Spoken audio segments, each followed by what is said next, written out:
Okay, so like George R.R. Martin is a long-running theme in his stories. There's no really like good guy or bad guy. I think it was in this interview he stated that he also wanted to extend that to like the metaphysical stuff. So imagine if there's a world where there's competing gods. None of the gods are good or bad. They just kind of are, and they're vying for power. That was the world that he created. There's a quote by the Hound after they live at the battle of Winterfell against the Night King, and he's just like, so this red god, we just fight his battle, and then he just kind of runs off, and then yeah, that's it. Like, you never hear of it again in the story. I ran out of source material, but I think that was kind of the idea, that there's competing spiritual forces just kind of doing their own thing, and they're using humans as their pawns. You should play Elden Ring, because that's kind of what you get. Like, at the start of the game, it's pretty clear that you're meant to think to yourself, oh, the good god is the order communicated by the two fingers, which are kind of like the physical manifestation of this being in the world to communicate its will.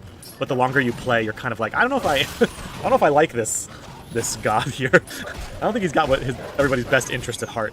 And then you learn about other beings as you play that are basically in competition with the other beings. I think that's kind of what you would get if George R.R. Martin got a hand of the Zelda lore. He would totally make it very morally ambiguous, I think. What we would need is a Tolkien. In order to preserve what is already established in Zelda lore, as far as themes and good versus evil go, you'd need someone like Tolkien. Otherwise, the shift from moral objectivity to moral ambiguity would, I think, be way too jarring for the series, and it wouldn't feel like Zelda from a thematic perspective.